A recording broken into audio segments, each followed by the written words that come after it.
नई नई टीम आई जो टेक्निसिटी में इसके साथ काम करते उपनल में, उनको जोड़ दिया गया, उनको 50-60 हज़ार रुपये दी जा रही है। पता नहीं क्या हो रहा है, समझ में आ नहीं रही। नहीं जी, हटा मेजोरिटी है उनके पास। नहीं ठीक है जी, आपके प्रस्ताव को सहमत करता हूँ। एक जो स्वतंत्र एजेंसी बना दीजिए, इन्होंने वही जो कमेटी के थे, इन्हीं वर्मा जी परिवार के समझता हूँ जिस हिसाब से बने।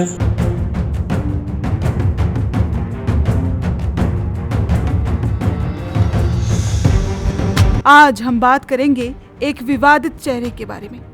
एक ऐसा चेहरा जिसने कुछ समय पहले बहुत सुर्खियां बटोरी हैं। जी हाँ, हम बात कर रहे हैं क्रिकेट एसोसिएशन ऑफ उत्तराखंड के सचिव यानी महिम वर्मा के बारे में। महिम वर्मा एक ऐसा नाम जिस पर लगे आरोप ने उसे लाइमलाइट में ला दिया। ऐसे कौन से आरोप थे जिसकी वजह से महिम वर्मा एक चर्चा का विषय बन गया? और देखिए कैसे सेक्युलर इंडिया में धर्म को उतारा गया खेल के मैदान में, और जहां भारत में आज तक खेल के बीच में धर्म नहीं आया, वहीं महिम वर्मा के आते ही खेल के बीच धर्म आ गया, जिसका परिणाम था वसीम जाफर का इस्तीफा। जी हाँ, यही इस्तीफा है महिम वर्मा से जुड़ा पहला विवाद।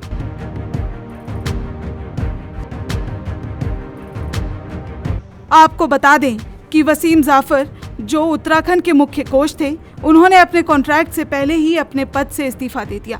अपने इस्तीफे में उन्होंने कहा कि विजय हजारे ट्रॉफी की टीम घोषित करने से पहले ना तो उनसे पूछा गया और ना ही सलाह ली गई। उन्होंने ये भी कहा कि ऐसी स्थिति में काम करना उनके लिए मुश्किल है। साथ ही उन्होंने सीएयू पदाधिकारियों और सिलेक्शन कमेटी पर चयन में मनमानी करने समेत कई आरोप भी लगाए। वहीं दूसरी ओर सीएयू के सचिव महिम वर्मा और टीम मैनेजर नवनीत मिश्रा ने जाफर पर सांप्रदायिकता फैलाने के आरोप लगाए। साथ ही प्रैक्टिस के दौरान मौलाना को बुलाने और उत्तराखंड की टीम के स्लोगन को एक सांप्रदायिक एंगल देने का भी आरोप लगाया है। इस पूरे मुद्दे पर हमारे संवाददाता संदीप नेगी ने सीएयू के एक मेंबर से मुलाकात की, जिन्होंने सभी पहलू हमारे समक्ष रखे। आइए देखते हैं उन्होंने क्या कहा। लग रही है ये तो पहले से ही जानकारी सबको है कि पीसी वर्मा जी कब सपुत्र है और हीरा सिंह बिज जी उसमें अध्यक्ष थे। पीसी वर्मा मेघवाल जी थे, बड़ी अच्छी क्रिकेट चली, उसके दम पे एसेस मिली। एक बार सबसे आरोप तब हुआ है जब महिम जी बीसीसीआई में वाइस प्रेसिडेंट के लिए चले गए। बीसीसीआई बहुत बड़ी, हमें बड़ा अच्छा लगा कि हमारा बच्चा जो है बीसीसीआई वाइस प्रेसिडेंट बनने से उत्तराखंड का सौभाग्य था। तो उस समय डिमांड उठी कि यार बीसीसीआई चले गए तो सचिव कोई और हो जाना चाहिए, नहीं तो ज्वाइंट सेक्रेटरी को चार्ज दे देना चाहिए। क्या हुआ कि सारे चार्ज अध्यक्ष जी को दे दिए गए।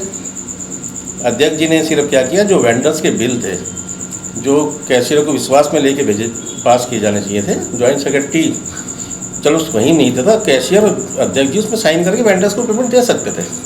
लेकिन उन्होंने इनको अनदेखी करके हमारे ट्रेजर की सीधे बीसीसीआई को भेज दिया बिल 4 करोड़ और 49 लाख के। बीसीसीआई ने वेंडर्स को पास कर दिया। कल एजीएम मैंने ये क्वेश्चन भी उठाया कि नहीं जी वो तो बीसीसीआई के वेंडर से मैंने थे तो हमारे उत्तराखंड के हेड से गए पैसा। बच्चे को मैं चाहता हूँ उस बच्चे का दिमाग ने कभी क्रिकेट खेला और न कभी क्रिकेट में हमने देखा। 28 साल से तो मैं भी लीग में रहा, हमने किस हिसाब से लीग कराई, इंदर जीत थे हमारे साथ, जो सबसे किनारे कर दिए गए। नई नई टीम आई जो टेक्निसिटी में इसके साथ काम करते उपनल में, उनको जोड़ दिया गया, उनको 50-60 हज़ार रुपये दी जा रही है। पता नहीं क्या हो रहा है, समझ में आ नहीं रही चीज़। वन मैन शो कुल मिला के वन मैन शो है और पीछे से बैक है बीसीसीआई की, किसी की बैक है या फिर हमारे यूपी की बैक है। सारे कोच यूपी के आ रहे हैं, सब यूपी के आ रहे हैं। कैसा होता है, एक तुम फिजियोथेरेपिस्ट को 12 लाख रुपए, एक डॉक्टर को 1.5 लाख रुपए, ये तो बजट में आया, सुनने को तैयार नहीं है। डीए 9 लाख रुपए, हमारे सचिव साहब का डीए 9 लाख रुपए, पता नहीं कहाँ जा रहे उत्तराखंड घूम रहे, कार से जा रहे, हवाई जहाज से जा रहे, तो 9 लाख रुपए उनका डीए का बिल भी है जो हमारे संज्ञान में आया। क्या कर सकते हैं। वही बात करें महिम वर्मा पर लगे दूसरे आरोप की, तो वो है करोड़ों रुपयों से संबंधित। दरअसल बात ऐसी है कि संस्था की नियमावली के मुताबिक बिना कोषाध्यक्ष के दस्तखत के कोई भी वित्तीय लेन देन नहीं किया जा सकता है। लेकिन सीएयू के सचिव महिम वर्मा ने 4.5 करोड़ रुपए के भुगतान खुद ही कर दिए, वो भी बिना कोषाध्यक्ष पृथ्वी सिंह नेगी के दस्तखत और प्रबंध कार्यकारिणी की मंजूरी के बगैर। इस पूरे मामले को लेकर जय भारत टीवी के संपादक नितिन गुप्ता ने सीएयू के पूर्व कोषाध्यक्ष पृथ्वी सिंह नेगी से बात करी। इस बातचीत में पूर्व कोषाध्यक्ष ने पूरे मामले को हमारे सामने रखा और इससे जुड़े कई खुलासे भी किए। खुलासे ऐसे जो काफी बड़े और चौंकाने वाले हैं। आइए सुनते हैं उन्होंने क्या कहा। सर, नितिन गुप्ता बोल रहा था, संपादक जय भारत टीवी का। जी sir. Cricket board of Uttarakhand अभी बने हुए 1.5 साल ही हुआ है। जी।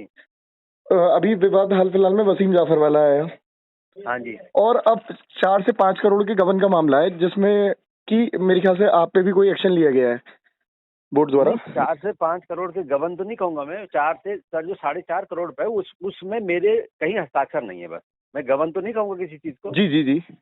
लेकिन उन बिलों को मेरे सामने नहीं रखा गया। उन बिलों को आपके सामने नहीं रखा गया और हाँ। मतलब पर सर कोषाध्यक्ष तो आप ही थे उसमें। हाँ, मैं ही कोषाध्यक्ष हूं। मेरे सामने न लाके सीधे बीसीसीआई से रिक्वेस्ट कर दी गई कि ये पैसे जो है डायरेक्ट वेंडरों के खाते में सब ट्रांसफर कर दिए जाएं। अच्छा सर, कितना अमाउंट था लगभग ये? 4 करोड़ 4.5 करोड़ लगभग 4 करोड़ 49 लाख समथिंग है। अच्छा तो सर मतलब जब ये मामला संज्ञान में आया, लोगों के बीच आया, तो उसी बीच मतलब आपसे मतलब आपको पद से इस्तीफा देना पड़ा? नहीं, पद से कोई इस्तीफा नहीं दिया। मुझे पद से हटाया नहीं गया। मेरे को उन्होंने मेरे ख्याल कमेटी बना दी मेरे ऊपर जांच करने के लिए कि मुझे ये समझ नहीं आ रहा अभी तक। मेरे को कोई नोटिस तो मिला नहीं। मुझे ये समझ नहीं आया कि मेरे ऊपर एलिगेशन क्या है। और सर मेरे ऊपर एलिगेशन क्या है ये तो मुझे पता ही नहीं है। जी जी जी जी। क्योंकि मेरे ऊपर कोई एलिगेशन होगा, रिटर्न में होगा, हाउस का होगा, कुछ तो होगा मेरे ऊपर एलिगेशन लगाया हुआ। और सर इसमें मतलब आप क्या मानते हैं कि मतलब कौन लोग ऐसे हैं कि, क्योंकि कोषाध्यक्ष आप थे और सारा राइट आप ही का था कि आपके माध्यम से बिल पास होते, तो किसी भी संस्था में कोषाध्यक्ष के और एक कोषाध्यक्ष जरूरी होगा और सेक्रेटरी और प्रधान में से एक पदाधिकारी होगा। जी जी जी। तो जब कोषाध्यक्ष ने साइन नहीं किए तो अध्यक्ष ने कैसे उन बिलों को डायरेक्ट भेज दिया? जी, मेरा सवाल तो ये है। अब अगर आप मेरे से उम्मीद करेंगे, एसोसिएशन मेरे से उम्मीद करे कि इन बिलों को फॉरवर्ड कर दो, तो जब मेरे उसमें पहले साइन ही नहीं गए तो मैं उनको कैसे वेरीफाई करूं? जी बिल्कुल ठीक। मेरा कहना ही है। मेरी किसी से कोई नाराजगी नहीं। मैं ये नहीं कह रहा हूँ कि फर्जी है, असली है, नकली है, लेकिन उन बिलों के बारे में मेरे को कोई जानकारी नहीं तो मैं कैसे कह दूं? जी जी जी। जो बिल मेरे संज्ञान में आया नहीं है। क्योंकि सर देखा जा रहा है कि मतलब बोर्ड हाल फिलहाल में उत्तराखंड क्रिकेट बोर्ड को मान्यता अभी मिली है। इससे पहले वसीम जाफर विवाद था, अब ये वाला मामला। वसीम जाफर विवाद था तो वसीम जाफर विवाद में अगर सेक्रेटरी ने उसको ये बोला कि तो पहली बात तो बोला क्यों? दूसरा कि जिस तुम वसीम जाफर को कह रहे हो कि वो क्या नाम नमाज पढ़ रहा था और तुम्हारा मैनेजर टीम क्या कर रहा था वहां पर, उसने कैसे परमिशन दे दी टीम मैनेजर ने नमाज पढ़ने की? क्योंकि देखा जाए तो क्रिकेट जो खेल है, खेल में कभी धर्म नहीं आता और उत्तराखंड का दुर्भाग्य ये है कि 1 साल पहले उत्तराखंड बोर्ड को मान्यता मिलती है और लगातार विवादों में आ रहा है।